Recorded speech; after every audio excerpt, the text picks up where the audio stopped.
तर आपल्यासोबत आहेत सध्याचे मोस्ट ट्रेंडिंग आई बाबा, ज्यांनी एंट्रीज फेसबुक लाईव्हने केली आणि तिथून मुलाला समजून घेण्याचा प्रयत्न केला.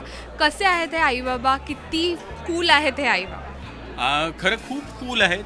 म्हणजे तू असा विचार कर की आमची सोशल मीडियावरती एक गझल आहे, मग आमचा फेसबुक लाईव्ह आहे, मग आम्ही ह्या नव्या पिढीबरोबर काय आपल्याला त्यांच्याबरोबर घेण्यासाठी आम्ही अगदी 100% प्रयत्न केला आहे. म्हणजे कुठल्याही दृष्टीने असं वाटू नये की आम्ही ओल्ड स्कूल आहोत आणि हे सगळे न्यू स्कूल आहेत.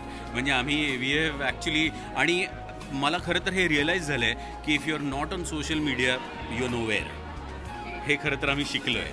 हो हो, नाही, या चित्रपटाच्या निमित्ताने खरंच आम्ही हे शिकलो.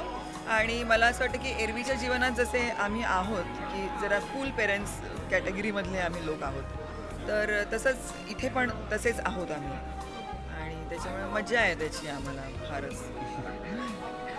आलोक आणि इंदूला आम्ही विचारायचा प्रयत्न केला की तुम्ही एक्झॅक्टली कसे आहात, पण ते इतकं स्वतःला सांगू शकले नाहीत. तुम्ही आलोक आणि इंदूचे मोठे आहात, म्हणजे आलोकचे आईबाबा आहात, तर काय सांगा, आलोक कसं आहे, इंदू कशी?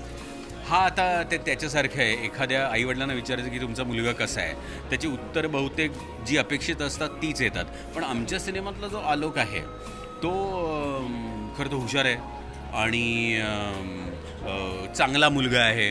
त्याला स्वयंपाकातल्या काही गोष्टी करता येतात, तो क्लासेसमध्ये शिकवू शकतो. त्याचं इंदू नावाच्या मुलीवर प्रेम आहे. तो त्याच्या आयुष्यात घडणाऱ्या अनेक गोष्टी आम्हाला सांगतो, त्याच्यावर आम्ही रिॲक्ट करतो.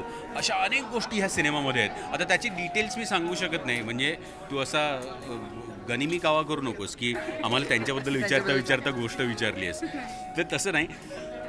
पण आपल्याकडे जसं होतं की आपल्या मुलांबद्दल आपल्याला कोणी विचारलं तर थोडंसं हातचं राखून सांगतात, तसं मी हातचं राखून सांगण्याचा प्रयत्न करतो आहे. पण हा जो नवेपणा आहे हा वरुण नार्वेकरच्या लिखाणात आहे आणि म्हणून तो सिनेमात आला आहे. नक्कीच. पुढचा प्रश्न वरुणसाठीच आहे. वरुणने जसं सुमित्राताईंसोबत काम केलेलं आहे, एक वेगळ्या आशयाचे चित्रपट ज्याचं टायटलही इतकं वेगळं आहे, ॲज अ दिग्दर्शक म्हणून वरुण कसं आहे? नाही, मी म्हटलं तसं ना की आपल्याकडे खूप वेळा असं होतं की लेखक दिग्दर्शकाबरोबर काम करणं हा एक वेगळा अनुभव असतो. याचं कारण असं की त्यांनी एक काहीतरी मनात धरून ते वाक्य लिहिलेलं असतं, त्याला ते चित्रही दिसत असतं. आता त्याला आमच्यासारखी नटमंडळी येऊन इथं बसवायचे आहेत आणि ते करून घ्यायचं आहे काम, तर ते त्यांनी इतकं बेमालूमपणे खरं तर केलं. मला कित्येकदा असं वाटलं ते लिखाणात होतं म्हणून तसं करता आलं.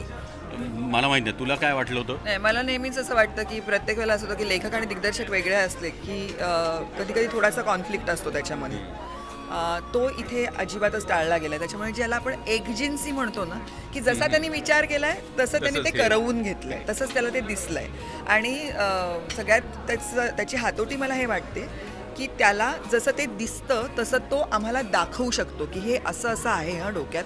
त्याच्यामुळे आम्ही फार वेगळी कामं केलेली आहेत. आम्ही एरवी जशी कामं करतो, म्हणजे एरवी जसं सचिन काम करतो, एरवी जसं मी काम करते, त्याच्यापेक्षा आम्ही खूप वेगळं, जसे त्याला आई आणि जसे त्याला बाबा हवे होते तसंच आम्ही काम केलं आहे असं मला वाटतं, आणि ते क्रेडिट त्याचं आहे. एक शेवटचा प्रश्न, या चित्रपटातलं एक छान गाणं तुमच्या वाट्याला आलं जे आम्ही कालच पाहिलं, तर त्या गाण्याबद्दल काय? खरं चित्रपटात गाण्याचा खूप छोटासा भाग आहे आणि ते पूर्ण गाणं आम्ही सोशल मीडियासाठी शूट केलं, पण खूप मजा आली.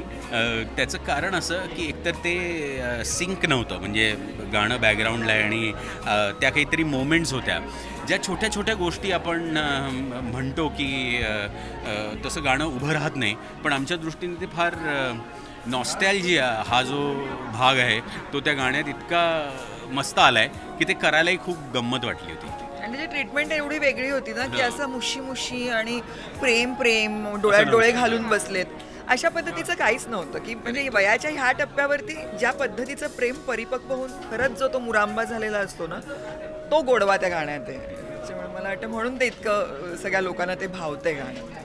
Thank you so much. थँक्यू.